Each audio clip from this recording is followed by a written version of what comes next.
മതിലകത്ത് നിന്ന് കിട്ടിയ നാടകാനുഭവങ്ങളും മറ്റുമാണ് തന്നിൽ കലാതാൽപര്യം ജനിപ്പിച്ചതെന്ന് നടൻ സൗബിൻ ഷാഹിർ. ജന്മനാടായ മതിലകത്ത് സുഭാഷ് ക്ലബിന്റെ നേതൃത്വത്തിൽ നൽകിയ സ്നേഹാദര ചടങ്ങിൽ സംസാരിക്കുകയായിരുന്നു സൗബിൻ. ഞാൻ എന്തെങ്കിലും ആയിട്ടുണ്ടെങ്കിൽ അതിന് വഴി തെളിയിച്ചത് സുഭാഷ് ക്ലബും ഇവിടത്തെ നാട്ടുകാരുമാണ്. ഇവിടെ അവാർഡുകൾ പലതും ലഭിച്ചിട്ടുണ്ടെങ്കിലും ഇവിടെ ലഭിച്ച പോലെ മനസ്സ് നിറഞ്ഞൊരു അനുഭവം വേറെ ഉണ്ടായിട്ടില്ലെന്ന സൗബിന്റെ വാക്കുകൾ കരഘോഷത്തോടെയാണ് സദസ്സ് സ്വീകരിച്ചത്. സുഭാഷ് ക്ലബിന്റെ സുവർണ ജൂബിലിയോടനുബന്ധിച്ച് നവീകരിച്ച ക്ലബ്ബ് കെട്ടിടത്തിന്റെ ഉദ്ഘാടനം സൗബിൻ നിർവഹിച്ചു. വേദിയിൽ വി നസീർ സൗബിന് ആദരവ് നൽകി. സംസ്ഥാന നാടക അവാർഡ് ജേതാവ് രാജേഷ് ഇരുളത്തെയും മതിലകത്തിന്റെ എഴുത്തുകാരൻ സുനിൽ പി മതിലകത്തെയും സൗബിൻ ആദരിച്ചു. വുഷുവിൽ ഉയർന്ന നേട്ടങ്ങൾ കൈവരിച്ച ബാസിദ് അമീൻ, യൂസഫിനാൻ, പഞ്ചഗുസ്തിയിൽ മികവ് പുലർത്തിയ അഹാന നസ്രിൻ എന്നിവർക്കുള്ള ഉപഹാരങ്ങളും സൗബിൻ സമ്മാനിച്ചു. Panchayat president Seenath Basheer, club president K Renees, secretary MH Muhammad Abdul Khader, ക്ലബിന്റെ സ്ഥാപകരായ വി ബഷീർ, മുഹാജിർ തുടങ്ങിയവർ സംസാരിച്ചു. തുടർന്ന് മുച്ചീട്ട് കളിക്കാരന്റെ മകൾ എന്ന നാടകവും അരങ്ങേറി. ചടങ്ങിന് മുന്നോടിയായി മതിലകം പഞ്ചായത്ത് പരിസരത്ത് നിന്ന് ഘോഷയാത്രയും ഉണ്ടായിരുന്നു.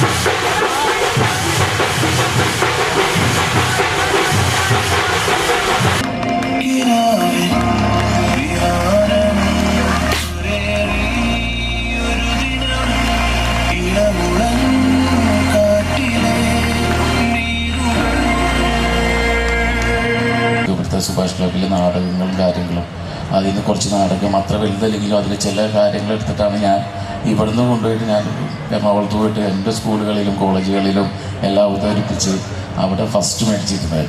അതെല്ലാം നമ്മൾ സുഭാഷ് ക്ലബിൽ നിന്ന് കൊണ്ടുപോയാൽ അതുപോലെ തന്നെ എന്താ പറയുക, ഞാൻ എൻ്റെ ചെറുതിലെ മുതൽ എനിക്ക് കൂടുതൽ ഓർമ്മകളും എനിക്ക് നല്ല സ്വപ്നങ്ങളും എല്ലാ കാര്യങ്ങളും ലഭിച്ചിരിക്കുന്നത് മതിലകത്ത് തന്നെ. മതിലകത്ത് ഈ ബസ് ഇറങ്ങിയിട്ട് ഉമ്മയുടെ കൈവഴിച്ച് നടന്നു വരും, അവിടെ വരെ പോകണം.